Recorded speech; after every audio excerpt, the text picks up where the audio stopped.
अस्सलामुअलैकुम, welcome back to a new video guys. आज की वीडियो में हम आपको बताएंगे कि छतों के ऊपर जो सोलर प्लेट इंस्टॉल की जाती है उनका स्ट्रक्चर कैसा होना चाहिए ताकि वो आने वाली नमी, गर्मी, रोशनी और तूफान वगैरह को बर्दाश्त कर सकें। इस सोलर सिस्टम को लगाने के लिए हमने खुद से ये टीयर काट के लगाए। 14 गेज के ये टीयर है। इन टीयर्स को हमने मेजरमेंट करके छत में ही गाड़ दिया, कंक्रीट में लेंटर के दरार ही गाड़ दिया गया है। कुछ हमने पाइप लगाए हैं, ये भी तकरीबन 12 गेज की चद्दर के पाइप लगाए गए हैं ताकि बाज़ार से मिलने वाले जो L2 या L3 होते हैं वो तूफानों की वजह से, नमी की वजह से बर्दाश्त नहीं होते और टूट जाते हैं।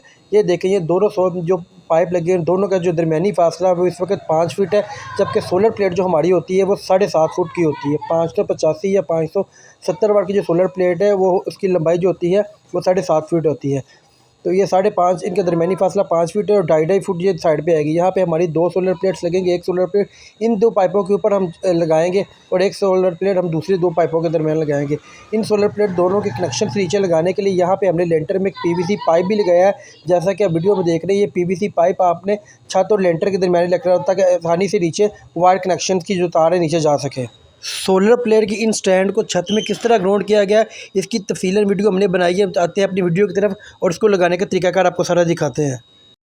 सोलर की जो स्टैंड तैयार की जा रही है इसके लिए हमने 12 गेज की जो हमने टीयर ले लिया है। टीयर के नीचे हम जो इसकी बॉटम है जिसके ऊपर हमने इसके नट बोल्ट लगाने हैं उसको हम वेल्डिंग कर रहे हैं। वेल्डिंग आपने अच्छी तरह से करना होता है। वेल्डिंग करने में देखना होता है आपने कि वेल्डिंग बिल्कुल सेंटर में रख के किया जाए और इसके वेल्डिंग का जो नीचे वाला बॉटम है, जो इसका नीचे स्टैंड है, बिल्कुल इसको लेवल में होना चाहिए।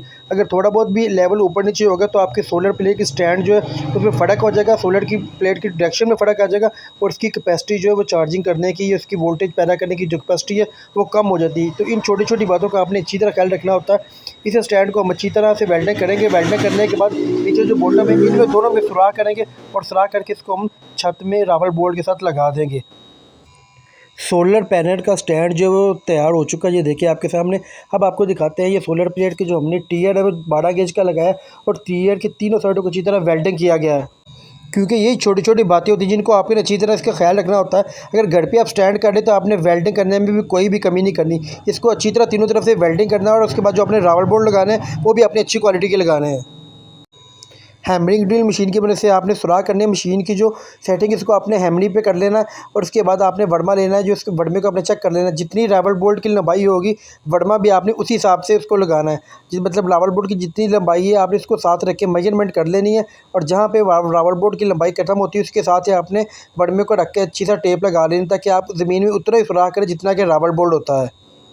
और हैमरिंग ड्रिलिंग के लिए आपने अच्छी क्वालिटी का जो है वर्मा लेना होता है, जो कि बिट वाला होता है, जैसे कि सबको पता है। और बिट वाला जो है इसमें भी डिफरेंट क्वालिटीज़ आती है। आपने अच्छी, जैसे कि डायमंड बिट होती है, इस टाइप का आपने जो हैमरिंग के साथ आपने वर्मा यूज़ करना होता है, क्योंकि आप रावल बोल्ट की लंबाई को उसके साथ रख के देखते हैं। जहाँ पे रावल बोल्ट की लंबाई आ रही यहाँ पे रख के हमने कोई भी इंसुलेशन टेप कर ली है। इंसुलेशन टेप अपनी निशानदेही के लिए करते हैं ताकि वर्मा ज़मीन में उतना ही सुराख करे जितनी कि आपको रावल बोल्ट चाहिए। यहाँ पर हमने सफ़ेद रंग की इंसुलेशन टेप ली है।